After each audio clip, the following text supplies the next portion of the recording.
अस्सलामु अलैकुम वरहमतुल्लाहि वबरकातुहू। आइएगा, आज मैं इस वीडियो के अंदर आपको बताने के लिए जा रहा हूं कि कितने घर बर्बाद हो रहे हैं टॉयलेट की इन 7 गलतियों की वजह से। अब वो 7 गलतियां कौन कौन सी हैं, बड़े ध्यान और बड़ी तवज्जो से हमारे इस्लामी भाई भी और इस्लामी बहनें भी इस पूरी वीडियो को मुकम्मल ज़रूर सुने, क्योंकि बहुत सारे लोग ये 7 गलतियां कर लेते हैं। कुछ जानबूझ करके कर रहे होते हैं और कुछ लोगों को इल्म नहीं होता है, उन्हें जानकारी नहीं होती है, उनसे ये गलतियां हो रही होती हैं, जिसकी वजह से इंसान परेशानियों का और मुसीबतों का शिकार हर वक्त रहता है। जी हाँ, आइएगा, वो 7 गलतियां कौन कौन सी हैं, बड़े ध्यान और बड़ी तवज्जो से आप इस पूरी वीडियो को देखिएगा। नंबर 1, टॉयलेट में दाखिल होने से पहले दुआ ना पढ़ना। बहुत सारे लोग जाते हैं और ऐसे ही दाखिल हो जाते हैं, लेकिन अल्लाह के नबी सल्लल्लाहु ताला अलैहि वसल्लम ने टॉयलेट में दाखिल होने से पहले एक दुआ भी बताई है। अब वो दुआ क्यों बताई है, कोई तो मकसद होगा। अपने उम्मतियों को परेशानी और बहुत सारे हादसों से बचाने के लिए अल्लाह के नबी ने अपने उम्मतियों को ये दुआ बताई है। ए मेरे प्यारे, जब भी तुम टॉयलेट के लिए जाओ तो उससे पहले, जाने से पहले, दाखिल होने से पहले ये दुआ पढ़ लिया करो। बहुत सारे लोग नहीं पढ़ते हैं, बहुत सारे लोगों को याद नहीं होती है, कुछ लोगों को याद भी होती है ना तो वो तब भी नहीं पढ़ते हैं। ठीक है, जल्दी इतनी होती है कि भाई चलो क्या जरूरत है पढ़ने की। लेकिन मेरे प्यारे अजीज, अल्लाह के नबी ने ये दुआ बताई है तो जरूर पढ़ लिया करें। अब दुआ कौन सी है मैं आपको पढ़ करके सुना देता हूं। जब भी आप टॉयलेट के लिए जाएं तो दाखिल होने से पहले इस दुआ को पढ़ करके दाखिल होया करें। अल्लाहुम्मा इन्नी अऊज़ु बिका मिनल खुबुसी वल खबाइस। आखिर ये दुआ क्यों बताई है, इसका मकसद क्या है?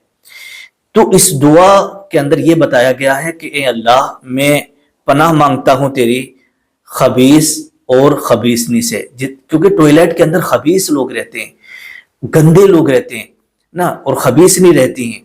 और जब आप अल्लाह की पनाह मांग लोगे तो फिर आपके ऊपर किसी खबीस का असर नहीं होगा, किसी खबीसनी का असर नहीं होगा, है ना।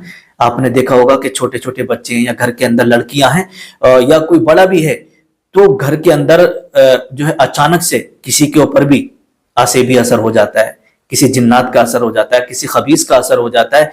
और यहां तक कि इतनी टेंशन आ जाती है भी लड़की का मामला, जवान लड़की है और उसके ऊपर असर हो गया, अब कहां दिखाएं, कहां लेके जाएं। और दूसरी बात ही, फिर बदनामी बहुत होती है, फिर रिश्ते नाते होने में प्रॉब्लम आ जाती है कि भाई उसके ऊपर तो हवाई असर है, हम रिश्ता नहीं करेंगे। दुनिया भर की परेशानियों का सामना करना पड़ता है, दवा भी चल रही है और लोगों से दुआ ताबीज भी करा रहे हैं, कोई फायदा ही नहीं हो रहा है। तो अल्लाह के नबी ने जो ये दुआ बताई है वो इसलिए बताई है ताकि खबीस, खबीसनी, जिन्नात वगैरह से, शरीर किस्म के जो जिन्नात होते हैं, खबीस लोग होते हैं, उनसे आप बचे रहो। ठीक है, तो मेरे प्यारे अजीज दोस्तों, जब भी आप टॉयलेट के लिए जाए ना तो इस दुआ को जरूर पढ़ लिया करें। ये गलती आपको कभी नहीं करना है। ठीक, पहली गलती। दूसरी गलती, लोग ये करते हैं कि सर ढाके बगैर ही टॉयलेट में चले जाते हैं। यानी सर के ऊपर बहुत सारी औरतें क्या है, दुपट्टा वगैरह भी नहीं रखती हैं, ऐसी चली जाती हैं, या दुपट्टा गले में पड़ा होता है, ऐसे चली जाती हैं टॉयलेट में। और बहुत सारे जो नौजवान लड़के हैं या बहुत सारे लोग हैं, है ना, उनके पास टोपी, किसी किसी के पास टोपी होती है और किसी के पास नहीं भी होती है, तो बहुत सारे लोग नंगे सर टॉयलेट चले जाते हैं। मेरे प्यारे अजीज दोस्तों, मेरे प्यारे इस्लामी भाइयों और इस्लामी बहनों, टॉयलेट कभी नंगे सर मत जाना, यही बहुत बड़ी गलती हो जाती है। अच्छा, अगर कोई चला गया तो फिर क्या होगा?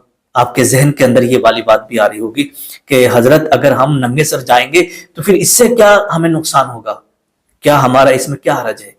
तो देखिएगा, पहली बात तो मैं इसमें 2 बीमारियों का भी जिक्र करूंगा, और तीसरी चीज एक साइंस के हवाले से एक बात आपको और बताऊंगा। अभी अगर आप गूगल पे सर्च करेंगे ना तो साइंसदानों ने एक इसकी रिसर्च की है कि मुसलमानों के पैगंबर मोहम्मद रसूलुल्लाह सल्लल्लाहु अलैहि वसल्लम ने जो ये वाली बात कही है, अपने उम्मतियों को बताया है कि टॉयलेट जब भी जाओ तो सर ढक के जाओ। आखिर इसकी क्या वजह है? اللہ کے نبی کی ہر بات میں کوئی نہ کوئی حکمت ضرور ہوتی ہے. اب سے 1450 سال پہلے جو اللہ کے نبی نے بتایا نا، آج وہ سائنس کی نظر میں بالکل ٹھیک ہوتا ہوا نظر آ رہا ہے. جس چیز کی بھی ریسرچ کی جا رہی ہے، اللہ کے نبی نے بہت پہلے اس چیز کو بتا دیا ہے، اور سائنسداں لوگ آج بتا رہے ہیں اس پر ریسرچ کرنے کے بعد. نگاہ نبوت سے اللہ کے نبی دیکھ کر کے فرماتے تھے کہ یہ کام نہیں کرنا ہے. اپنے امتیوں کو بہت ساری چیزوں سے بچایا، بہت ساری بیماریوں سے بچایا. اگر عمل نہ کرے تو یہ آپ کی اور ہماری غلطی ہے نا. تو آئیے گا نقصان کیا ہوگا اگر کوئی شخص بنا سر ڈھاکے ایسی ننگے سر ٹوائلٹ میں چلا جاتا ہے. تو سب سے پہلی بیماری اسے نسیان کی ہوتی ہے. کائے کی بیماری ہوتی ہے؟ نسیان. اب آپ کہیں گے کہ مولانا صاحب نسیان کسے کہتے ہیں؟ تو نسیان بولتے ہیں بھولنے کی بیماری کو. جیسے مان لیجیے گا آپ باہر سے آئے اور آپ نے موٹر سائیکل کی چابی کہیں پر رکھ دی، ٹھیک، بائک کی چابی آپ نے رکھ دی. اب آدھا گھنٹے کے بعد آپ پھر جانے لگے. اب آپ نے وہ جو چابی رکھی ہے نا، بھول گئے، یار کہاں رکھ دی میں نے چابی. گھر میں سب سے پوچھ رہے ہیں، تلاش کر رہے ہیں، ملی نہیں رہی. اور جب دیکھا تو پتا چلا کہ وہ جیب میں ہی نکلی ہے نا. تو اسے کہتے ہیں نسیان کی بیماری. اور کبھی کبھی ایسا ہوتا ہے کہ آپ بازار جا رہے ہیں اور کوئی سامان آپ کو لے کر کے جانا تھا گھر سے، آپ بازار پہنچ گئے تو وہاں جا کے آپ کو یاد آ رہی کہ میں لانا بھول گیا. تو انسان کو اس طریقے سے نسیان کی بیماری دھیرے دھیرے کر کے ہونے لگتی ہے، اور بہت سارے لوگوں کے ساتھ ایسا ہو جاتا ہے. پہلی بیماری یہ لگتی ہے. اور دوسری بیماری بال جھڑنے کی لگتی ہے.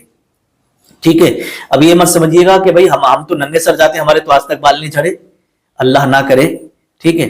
لیکن بہت سارے لوگوں کے ساتھ ایسا ہو جاتا ہے کہ اس کو بال جھڑنے لگتے ہیں، بال کمزور ہونے لگتے ہیں. ٹھیک ہے، تو بال جھڑنے کی بیماری بھی ہونے کا اندیشہ ہے. اس لیے آپ جب بھی ٹوائلٹ جائیں تو سر ڈھک کر کے جائیں. اچھا، اب سائنس کے حوالے سے ایک بات میں آپ کو بتا دوں. جب سائنسدانوں نے ریسرچ کی تو آپ امریکہ کے اندر اب کا ماحول ایسا ہے کہ جب سے اس پہ تحقیق کی گئی، ریسرچ کی گئی، تو آپ نے دیکھا ہوگا جب آپریشن وغیرہ ڈاکٹر لوگ کرتے ہیں ہاسپٹل کے اندر تو اپنے سر کے اوپر ماسک وغیرہ لگائے ہوئے ہوتے ہیں، ہے نا، ماسک لگائے ہوئے ہوتے ہیں سر کے بالوں کے اوپر. تو آپ سوچتے ہوں گے کہ یار سر کے بالوں پہ یہ ماسک کیوں لگائے ہوئے ہیں، آخر کیا وجہ ہے؟ تو یہ بتایا ہے کہ ٹوائلٹ کے اندر ایک ایسی گندے جراثیموں کی گیس ایسی نکلتی ہے کہ وہ گیس بالوں کے اوپر اٹیک کرتی ہے، اور بالوں پر اٹیک کرنے کے بعد بالوں کی جڑوں کے ذریعے سے انسان کے جسم میں داخل ہو جاتی ہے. تو اللہ کے نبی نے بہت پہلے بتا دیا تھا اس بات کو کہ جب بھی آپ ٹوائلٹ جائیں تو سر ڈھک کر کے جائیں، ہے نا. تو آج وہ بات بالکل سائنسدانوں کی نظر میں ثابت ہو گئی. اب ہر گھر میں، امریکہ کے اندر ہر گھر میں ٹوائلٹ جانے سے پہلے وہ ماسک لگا ہوا ہوتا ہے، اسے اوڑھتے ہیں تب لوگ جو ہے ٹوائلٹ کے اندر جا رہے ہیں. آپ گوگل پر سرچ کر لیجئے گا، آپ کو مل جائے گا، ہے نا. تو اللہ کے نبی نے پہلے ہی بتا دیا. تو یہ غلطی آپ کو نہیں کرنا ہے. تب بھی جب بھی آپ ٹوائلٹ جائیں نا تو سر ڈھک کر کے جائیں. کوئی رومال رکھ لیں، ٹوپی رکھ لیں، کچھ بھی کپڑا وغیرہ رکھ لیں، لیکن ایسا مت جائیے گا. نمبر 3، تیسرے نمبر پر آتا ہے قبلے کی طرف منہ یا پیٹ کر کے پیشاب یا پخانہ کرنا. چاہے آپ سفر میں ہوں یا گھر میں کیوں نہ ہو، قبلے کی طرف کو نہیں کرنا ہے. بہت سارے گھروں کے اندر سیٹ اگر قبلے کی طرف کو اور پورب کی طرف کو لگی ہے تو میرے پیارے عزیز دوستو اس کو آپ چینج کرا لیں، اتر دکھن کر کے رکھوا لیجیے گا. اس سے قبلے کی بے ادبی ہوتی ہے اور جو کہ منع ہے. نمبر 4، چوتھے نمبر پر آتا ہے پیشاب اور ٹوائلٹ اطمینان سے کریں تاکہ پیشاب کی چھینٹیں پجامے پر نہ لگیں. ٹھیک ہے، بہت سارے لوگ جاتے ہیں تیزی کے ساتھ پیشاب کرتے ہیں، ایسا نہیں کرنا ہے. اس سے کیا ہے، چھوٹی چھوٹی پیشاب کے ریزے، باریک چھینٹیں انسان کے پیروں پر، پجامے پر، پینٹ پر، ہے نا، شلوار وغیرہ پر آ جاتی ہیں. تو اس لیے ہمیں بڑے اطمینان سے کرنا تاکہ چھینٹیں نہ آئیں، کیونکہ قبر میں سب سے پہلے عذاب جو ہے، جو لوگ پیشاب کی چھینٹوں سے نہیں بچتے نا ان کو بڑا سخت عذاب دیا جاتا ہے. نمبر 6، چھٹے نمبر پر آتا ہے کھڑے ہو کر پیشاب کبھی مت کرنا. بہت سارے لوگ جبکہ مسلم ہیں کھڑے ہو کر پیشاب کرتے ہیں، راستے میں کھڑے ہو کر کے پیشاب کر رہے ہیں. نہیں میرے پیارے عزیز، ہاں ایک بات ہے، اگر کوئی مجبوری ہے، کوئی پریشانی ہے، کوئی عذر ہے، عذر شرعی ہے کہ آپ بیٹھ نہیں سکتے ہیں، کوئی پرابلم ہو سکتی ہے، تکلیف ہے، تو پھر مجبوری میں آپ کر سکتے ہیں. لیکن آپ صحیح سلامت ہیں تو کھڑے ہو کر کے پیشاب مت کریے. کھڑے ہو کر پیشاب کرنا یہ منع ہے. نمبر 7، 7ویں نمبر پر آتا ہے ٹوائلٹ سے نکلتے وقت دعا نہ پڑھنا. بہت سارے لوگوں کی عادت ہوتی ہے ٹوائلٹ سے باہر آ گئے اور اب دعا نہیں پڑھتے ہیں. تو اب جب ٹوائلٹ سے آپ فارغ ہو کر کے باہر آ جائیں نا تو دعا ضرور پڑھا کریں. دعا یہ ہے، میں پڑھ کر کے آپ کو سنا دیتا ہوں. الحمدللہ الذی اذھب عنی الاذی وعافانی.